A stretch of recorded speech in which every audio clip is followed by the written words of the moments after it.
नमस्कार, मैं हूं अखिल पाराशर। आप देख रहे हैं देश दुनिया की खास खबरों का एक खास कार्यक्रम news focus.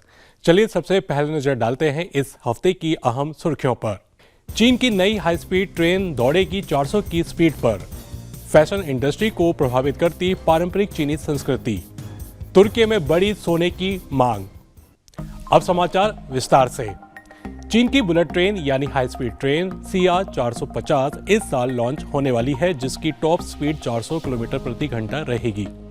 China academy of railway sciences corporation में इस ट्रेन की टेस्टिंग की गई है। यह बात निकलकर सामने आई है कि इसकी प्रमुख प्रणालियां विशेष रूप से इसकी ब्रेकिंग सिस्टम सुरक्षा मानकों को पूरा करती हैं। CR450 में डिजिटल मॉडल के माध्यम से ट्रैक्शन पावर, नेटवर्क कंट्रोल और सेफ्टी मॉनिटरिंग में भी प्रगति हुई है। China association of automobile manufacturers के अनुसार चीन के ऑटो उद्योग ने 2024 की पहली तिमाही में उत्पादन और बिक्री में वृद्धि देखी है, जिसमें पिछले साल की तुलना में क्रमशः 6.4% और 10.6% की वृद्धि हुई है। जनवरी और मार्च के बीच उत्पादन और बिक्री क्रमशः 66 लाख और 67 लाख से अधिक यूनिट तक पहुंच गई। अकेले मार्च में यह 26 लाख यूनिट के पार हो गई। न्यू एनर्जी व्हीकल का उत्पादन 28.2% बढ़ गया, जो कि 31.1% बाजार हिस्सेदारी पर कब्जा कर लिया।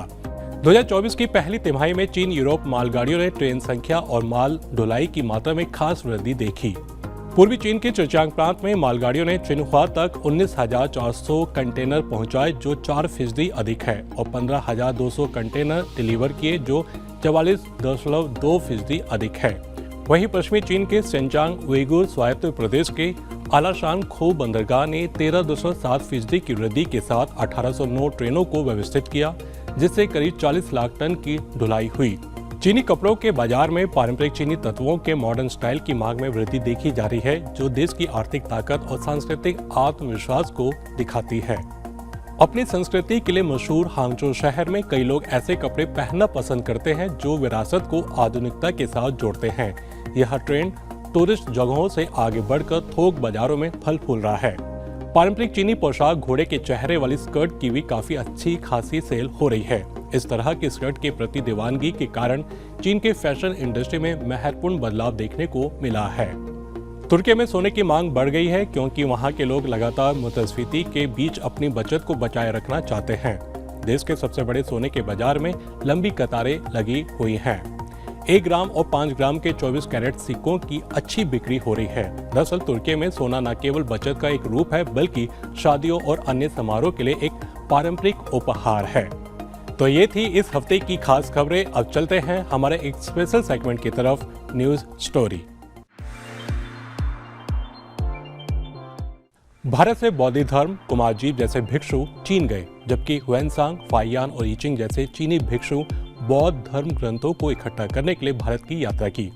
वहीं आधुनिक समय में प्रमुख भारतीय कवि, लेखक और दार्शनिक रविंद्रनाथ टैगोर ने भारत और चीन के बीच सांस्कृतिक आदान प्रदान में महत्वपूर्ण भूमिका निभाई।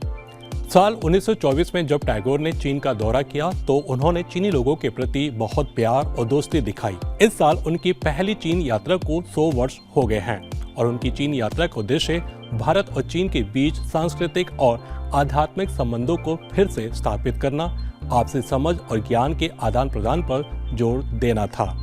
टैगोर की चीन यात्रा ने देश के प्रति उनकी गहरी प्रशंसा और दोनों देशों के बीच बौद्धिक संबंधों को बढ़ावा देने की उनकी इच्छा को उजागर किया। इस पर अधिक चर्चा करने के लिए हमने बात की विश्व भारती विश्वविद्यालय में चीनी भाषा और संस्कृति विभाग के निदेशक प्रोफेसर अभिजीत बनर्जी से। देखिए ये खास चर्चा। नमस्कार सर, बहुत बहुत स्वागत है आपका। नमस्कार सर, जैसे कि आप यहाँ बीजिंग आए हैं कि और जो गुरु रविंद्रनाथ टैगोर है उन्होंने जब चाइना विजिट किया था आज से 100 साल पहले 12 अप्रैल 1924 में, तो सर मैं आपसे ये जानना चाहता हूँ कि इनकी जो चाइना का जो विजिट था उसका क्या उद्देश्य था, क्या पर्पस था, वो क्यों यहाँ पर आए थे? 1924 साल में टैगोर चाइना आए थे। उससे पहले भारत और चीन का बीच जो संबंध था वो मेनली बुद्धिज़्म के ऊपर बेस करके हमारा संबंध था जी। तो 2000 से ज़्यादा साल पहले का संपर्क हम लोग जब ब्रिटिश इम्पेरियलिज्म चाइना और इंडिया में आए थे तो उसके बाद ये दोनों देश का जो संपर्क था वो थोड़ा सा ठीक से नहीं था और बहुत कम हो गया था। ठीक। तो इसीलिए हम लोग बोल सकते हैं कि मॉडर्न युग में टैगोर पहले आया 1924 में, जो इस संपर्क को थोड़ा सा सुधार करने का कोशिश किया। उसका मेन उद्देश्य यही था कि दोनों देश का बीच जो संपर्क था उसको फिर पुराना जो 2000 साल का संपर्क था उसी रोड में लेके आए, और Okay. इसी में वो उसका मेन वही टारगेट था। कुछ लोग शायद सोचा था कि टैगोर जी क्यों आए, बट उसका बहुत बार जो चाइना में बहुत सारे लेक्चर हुआ था उसमें वो ये बोला था कि हमारा जो मेन उद्देश्य यही था कि हमारा दोनों देश के बीच जो कल्चरल संपर्क है, जो एजुकेशनल है, उसको हम लोग सुधर जाए और सिर्फ नॉर्मल ट्रैक में आ जाए, जो पुराना बुद्धिज्म के टाइम पे हमारा दोनों देश के बीच था। यही मेन उसका ऑब्जेक्टिव था।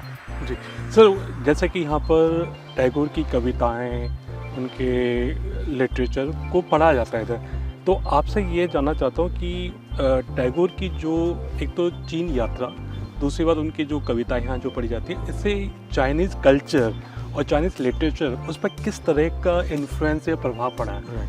ये देखिए, ये आप ऐसे देखेंगे कि टैगोर का कुछ कविताएं और उसका सब कुछ अभी हाई स्कूल और जूनियर स्कूल में भी है चीन में। तो चीन में 1924 में जब टैगोर आया था, उससे पहले भी कुछ कविता और कुछ टैगोर का जो वो राइटिंग्स है उसको चीनी भाषा में ट्रांसलेट अनुवाद किया था जी। लेकिन उनके आने के बाद हम लोग देखा है उस टाइम शूचिमो और बहुत सारे उसी टाइम का जो पिंगशिन और जो चीन का जो साहित्य का बड़ा हमारा राइटर था, तो वो बहुत ज़्यादा टैगोर के इन्फ्लुएंस में आया था जी।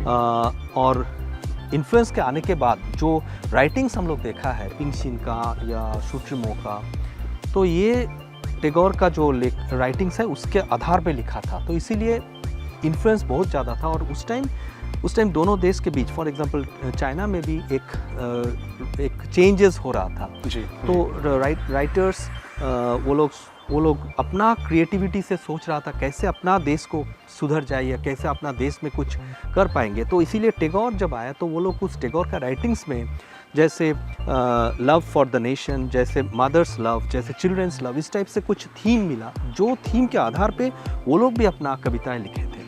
ओके। सो इसीलिए साहित्य में बड़ा सा एक इन्फ्लुएंस आया था टैगोर का। चीन का साहित्य में टैगोर का इन्फ्लुएंस बहुत ज़्यादा था, हम लोग देखा है मॉडर्न टाइम में। तो सर, आज मॉडर्न टाइम की बात करें, जो रिलेशन है इंडिया चाइना, उसमें टैगोर के जो दर्शन यानी फिलॉसफी है या उनकी जो लेगेसी है, उसको किस तरह से देखते हैं, और आप क्या समझते हैं कि इंडिया चाइना रिलेशन में उनका कितना उसके बेटरमेंट में, रिलेशन के दोनों देशों के संबंध में सुधार में टैगोर जी की जो दर्शन है उसका कितना महत्व हो सकता है या है?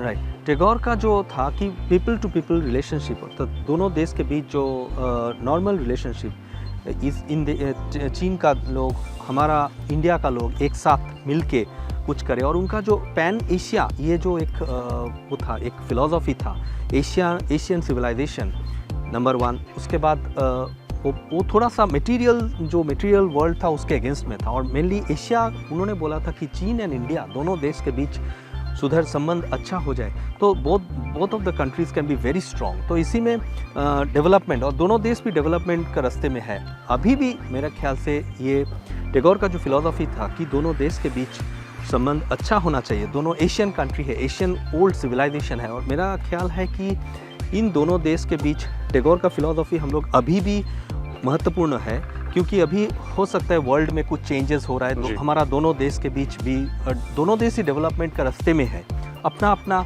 हिसाब से दोनों देश डेवलप कर रहे हैं। लेकिन चाइना में भी टैगोर का ऊपर इतना कुछ चल रहा है, टैगोर का almost all the works of Tagore Hindi भाषा में हम लोग अनुवाद किया है, तो इसीलिए टैगोर अभी भी चाइना में उतना ही प्रासंगिक है जो पहले भी था। और इंडिया और चाइना के बीच जो संबंध है, मेरे ख्याल से टैगोर का जो रास्ता उन्होंने दिखाया था इंडिया और चाइना का, वो रास्ते के ऊपर बेस करके हम लोग अभी भी दोनों देश के बीच संबंध अच्छा हो सकता है। और कल्चरली और एजुकेशनली जो एक्सचेंजेस चल रहा था, कोविड से पहले भी हमारा बहुत सारे कल्चरल और एजुकेशनल एक्सचेंज चल रहा था, वो भी हम लोग अभी सुधर सकता है। मेरे ख्याल से ये जल्दी हम लोग एक रास्ता देख पाएंगे। सर, हमसे बात करने के लिए आपका बहुत बहुत धन्यवाद। नमस्ते सर। नमस्ते। तो ये था आज का खास कार्यक्रम न्यूज़ फोकस। अभी इजाज़त दीजिए, अगले हफ्ते फिर मिलेंगे इसी समय। नमस्ते।